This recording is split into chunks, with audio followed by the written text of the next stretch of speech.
అయితే ఆ సంఘటన జరిగినప్పుడు అనేక మంది క్రైస్తవ సోదరులు కానివ్వండి, లేకపోతే యాక్టివిస్టులు కానివ్వండి, వీళ్ళందరూ కూడా ఈ అనుమానాస్పదలో మృతి చెందటం అనేది ఇది యాక్సిడెంట్ కాకపోవచ్చు, యాక్సిడెంట్ కాకుండా దీంట్లో మృత్యు వెనక ఏదో కుట్ర జరిగి ఉండవచ్చు, లేదా హత్య కూడా జరిగి ఉండవచ్చు అనేటటువంటి అనుమానాలు వ్యక్తం చేశారు. అందుకని ఆ రోజు చాలా వేల సంఖ్యలో అక్కడ పోస్ట్ మార్టం చేసినప్పుడు హాస్పిటల్ దగ్గర కానీ, పోలీస్ స్టేషన్ దగ్గర కానీ అందరూ గుమ్మిగూడారు అక్కడ. ఎందుకంటే దీనికి కారణం బ్యాక్గ్రౌండ్ ఏంటంటే, ఈ మధ్య కాలంలో క్రైస్తవుల మీద, క్రైస్తవ చర్చీల మీద, క్రైస్తవ ప్రాపర్టీల మీద అనూహ్యంగా దాడులు పెరుగుతూ వస్తూ ఉన్నాయి. అంతేకాకుండా ఆయనను వ్యక్తిగతంగా కొంతమంది చంపుతామని బెదిరించినట్టుగా కూడా సోషల్ మీడియాలో వచ్చింది. కాబట్టి ఆయన ఎవరైనా టార్గెట్ చేసి ఆయన హత్య చేసి ఉంటారేమో అన్నటువంటి అనుమానంతో అందరూ కూడా చాలా క్యూరియాసిటీ తోటి అక్కడికి రావటం జరిగింది. అయితే పోలీసులు ఆ రోజు, అంటే అది 24 రాత్రి 11:42 తర్వాత ఈ సంఘటన జరిగినట్టుగా తెలుస్తూ ఉంది సీసీటీవీ ఫుటేజీల ద్వారా. అయితే పోలీసులకి మరుసటి దినం 8:45 ప్రాంతంలో 112 మీద వారికి సూచన అందటం, ఆ తర్వాత పోలీసులు రావటం, అక్కడ ఘటనా స్థలాన్ని చూడటం, ఆ తర్వాత అక్కడ డెడ్ బాడీని అవన్నీ తీసుకొని వెళ్ళటం అన్నీ జరిగినాయి. ఇది మామూలుగా పోలీసు వారు చేసే ప్రక్రియ అంతా కూడా జరిగింది. అయితే సోషల్ మీడియా వేదికగా అనేక మంది అనేకమైన అనుమానాలు వ్యక్తం చేస్తూ ఉన్న సందర్భంలో ఎస్పీ గారు, కలెక్టర్ గారు అక్కడ ప్రతిస్పందించి, ఈ లోపల ముఖ్యమంత్రి గారు, ఆ తర్వాత ఇంకా ముఖ్యమంత్రి గారు ముఖ్యంగా ప్రతిస్పందించి డీజీపీ గారికి చెప్పటం, ఎస్పీ గారు కూడా వెంటనే ఒక స్పెషల్ ఇన్వెస్టిగేటివ్ టీమ్ని ఏర్పాటు చేయటం, అలాగే ఇంక్వెస్ట్ ఒక ఎగ్జిక్యూటివ్ మ్యాజిస్ట్రేట్ యొక్క పర్యవేక్షణలో ఆయన అక్కడ ఉన్నప్పుడు ఆయన ముందు అది జరగటం, ఆ తరువాత పోస్ట్ మార్టానికి కూడా ఒక టీమ్ ఆఫ్ డాక్టర్స్ని అపాయింట్ చేయటం, ఆ టీమ్ ఆఫ్ డాక్టర్స్ చేయడమే కాకుండా జరిగే ప్రాసెస్ అంతా, పోస్ట్ మార్టం ప్రాసెస్ అంతా కూడా ట్రాన్స్పరెంట్గా ఉండటం కోసం వీడియో కెమెరాలో దాన్ని రికార్డ్ చేస్తూ తీసుకోవటం, ఈ క్రిస్టియన్ అంటే విక్టిమ్ తరపున ఉన్నటువంటి వాళ్ళను కూడా అక్కడ ఉండటానికి పిలవటం, ఇవన్నీ కూడా జరిగినాయి. దాంతో నిష్పక్షంగా ఇన్వెస్టిగేషన్ కోరుతున్నటువంటి క్రైస్తవ లీడర్స్ అంతా కూడా సరైనటువంటి ఇన్వెస్టిగేషన్ ప్రాసెస్ జరుగుతుందని చెప్పేసి మేము ఆశించాం.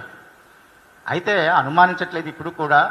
ఆ తర్వాత ఎస్పీ గారు కానివ్వండి, ఐజీ గారు కానివ్వండి, ఒక ప్రెస్ కాన్ఫరెన్స్ అక్కడ రాజమండ్రిలో పెట్టి వాళ్ళు కొన్ని సీసీటీవీ ఫుటేజీలను 2-3 రోజుల్లో వాళ్ళు కలెక్ట్ చేసిన సీసీటీవీ ఫుటేజీలని షార్ట్ పిఎం రిపోర్ట్ని చెప్పుతూ వారు కొన్ని ఇవన్నీ చెప్పారు. ఇది ఫైనల్ కాదు, మాకు ఇంకా ఒక నిర్ధారణకు మేము రాలేదు, కారణం ఏంటనేది.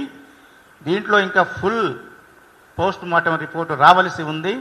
అలాగే ఇంకా సీసీటీవీ ఫుటేజీలు కూడా మాకు ఆ దారి మొత్తంలో తీసాం, కానీ విజయవాడలో తీయవలసినటువంటి ఒక 3-4 గ్యాప్ అక్కడ ఉంది. అది ఎక్కడ ఉన్నారనేది విజయవాడలో సీసీటీవీ ఫుటేజీలు మేము కలెక్ట్ చేయాలి అని చెప్పారు. అది మేము కలెక్ట్ చేస్తున్నాం. ఇవన్నీ రాగానే మరొకసారి మేము ప్రెస్ మీట్ పెట్టి మేము విషయాలన్నీ కూడా ప్రెస్ ముందుకు ప్రజలకు తీసుకెళ్తాము. ఇతర మతాలని వాళ్ళ యొక్క మనోభావాలను దెబ్బతీస్తూ ఆ క్రైస్తవులుగా కాకుండా అన్క్రిస్టియన్ లైక్ బిహేవియర్ చేశారని చెప్పేసి వారందరినీ కూడా మేము ఈ పత్రికాముఖంగా కూడా ఖండిస్తున్నాం. దాన్ని మేము ఏమాత్రం కూడా సమర్థించలేదు. అయితే ప్రవీణ్ పగడాల మృత్యు వెనుక హత్య ఉందేమో అని అనుకుని అనుమానాన్ని వ్యక్తం చేస్తున్న సామాన్య క్రైస్తవుడి మనోభావాలను కూడా మేము గౌరవిస్తున్నాం.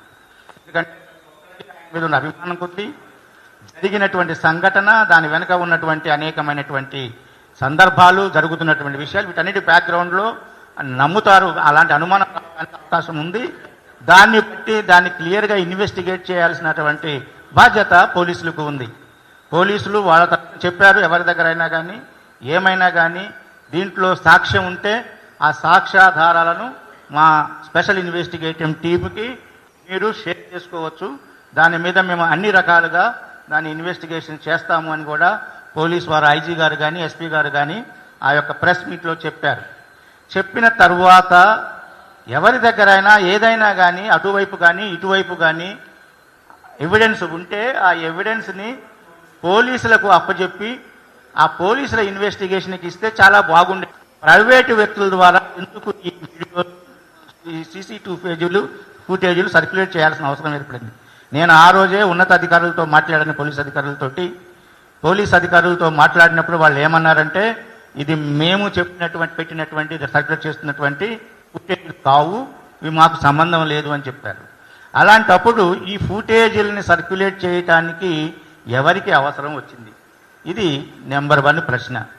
నెంబర్ 2 ప్రశ్న, ఈ ఫుటేజీలు వచ్చినాయో లేదో వచ్చిన వెంటనే కొన్ని వీడియోలు సర్క్యులేట్ అవుతూ వచ్చినాయి. కొంతమంది సీనియర్ జర్నలిస్టులు కావచ్చు, అందరినీ నేను తప్పు పట్టట్లేదు, చాలా కొద్దిమంది కొంతమంది దీన్ని ఈ యొక్క ఫుటేజీలని ఆధారంగా చేసుకొని ఆయనను ఒక పెద్ద తాగుబోతుగా చిత్రీకరిస్తూ అందరూ పాస్టర్లు కూడా అలాగే తాగుతారు అని చెప్పేసి పాస్టర్ల మీద బురద జల్లుతూ క్రైస్తవ సమాజాన్ని కూడా ఆ విధంగా చూస్తూ ఒక ఆయన అయితే ఈ క్రైస్తవులంతా విదేశాల నుంచి వచ్చినటువంటి ఆతంకవాదులు అని చెప్పేంత వరకు కూడా వీడియో చేసి ఆ వీడియోని వెంటనే వైరల్ చేయడం జరిగింది.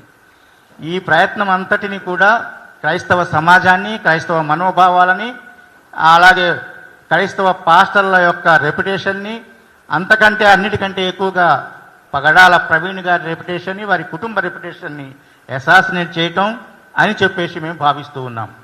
దీన్ని మేము ముక్త కంఠంతో ఏకకంఠంతో దీన్ని మేము నిందిస్తూ ఉన్నాం. సో ఇది జరగటానికి వీల్లేదు. తీస్తుందని చెప్పి మీకు అందరికి కూడా తెలియజేసుకుంటూ ఉన్నాను. కాబట్టి ఇది దయచేసి మానుకోవాలని చెప్పి అందరికీ విజ్ఞప్తి చేస్తున్నాను. అటు క్రైస్తవులకి అలాగే వారి ఎగనిస్ట్గా వీడియోలు చేస్తున్న వారందరికీ కూడా. కాబట్టి దీన్ని అందరూ గమనించాలి. అంతేకాకుండా అనుమానాలను నివృత్తి చేయాల్సిన బాధ్యత ప్రభుత్వం ఉంది. కాబట్టి ప్రభుత్వం వారు కూడా ఈ యొక్క ఎంక్వైరీని ఇంతకుముందే చెప్పినట్లు జ్యుడిషియల్ ఎంక్వైరీ చేసి నిజానిజాలు తేల్చాలని చెప్పి మేము కోరుకుంటున్నాం. కాబట్టి మీరందరూ కూడా ఈ విషయాలను గమనించాలి. అంతేకాకుండా ఈ అనుమానాలు వ్యక్తం చేస్తున్న నేపథ్యంలో, అలాగే కొంతమంది ఈ CCTV ఫుటేజ్ విడుదల చేస్తున్న నేపథ్యంలో ఇంకా మరింత అవసరం ఎక్కువగా ఉందని చెప్పి కూడా మీకు అందరికీ తెలియజేస్తున్నాను. ఎంక్వైరీని వీలైనంత త్వరగా కంప్లీట్ చేసి ఇంకా మీడియా ట్రయల్ చేయడానికి వారికి ఇంకా ఎక్కువ అవకాశం ఇవ్వకుండా ఈ ఎంక్వైరీని సాధ్యమైనంత త్వరగా పూర్తి చేయాలని చెప్పి ఈ క్రైస్తవ ఐక్య వేదిక ఆంధ్రప్రదేశ్ ప్రభుత్వాన్ని కోరుతూ ఉందని చెప్పి మీకు అందరూ తెలియజేసుకుంటూ, మిగిలిన విషయాలన్నీ కూడా మన బాబురావు గారు చెప్పారు కాబట్టి నేను ఇంకా అందులోకి వెళ్ళదలుచుకోలేదు. అలాగే క్రైస్తవులు కూడా, క్రైస్తవ యూట్యూబర్స్ కూడా నా విజ్ఞప్తి ఏంటంటే మీడియా ట్రయల్లో మీరు పార్టిసిపేట్ కావద్దు.